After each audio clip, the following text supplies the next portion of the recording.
Les municipalités incapables d'interdire les bateaux à moteur sur les plans d'eau du Québec. Les riverains n'ont pas le poids politique nécessaire pour réglementer la navigation sur le plan d'eau. Les municipalités québécoises qui tentent de protéger la qualité de l'eau des lacs dénoncent la lourdeur bureaucratique fédérale. Les villes estiment que la réglementation d'Ottawa brime leur intention de mettre en place de nouvelles lois.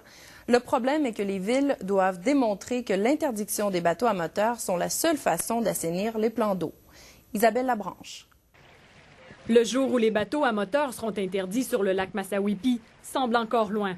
En 2006, après avoir été échaudés par la crise des cyanobactéries, les algues bleues, les 5 municipalités qui bordent le lac Estrien ont voulu restreindre ou faire interdire l'utilisation de certains types d'embarcations. Mais elles ont fait marche arrière. Les nouvelles dispositions réglementaires du gouvernement fédéral sur la conduite des embarcations à moteur leur a mis des bâtons dans les roues. Il faut que ça soit hors de tout doute qu'on n'a pas d'autres moyens pour corriger avant d'arriver chez eux. Donc, en dernier ressort, le dernier tournant qu'on peut prendre, c'est avec le fédéral, et là, il légifère.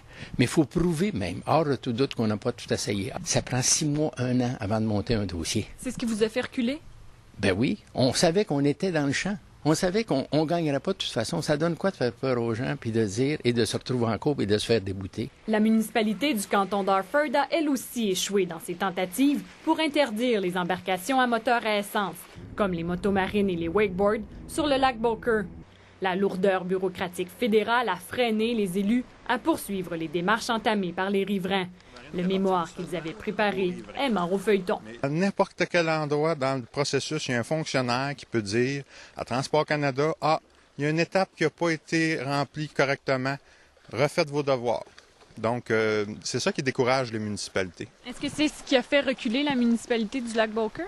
En partie, oui. Mais il y a aussi toutes les pressions exercées par l'industrie et par les amateurs de bateaux à moteur.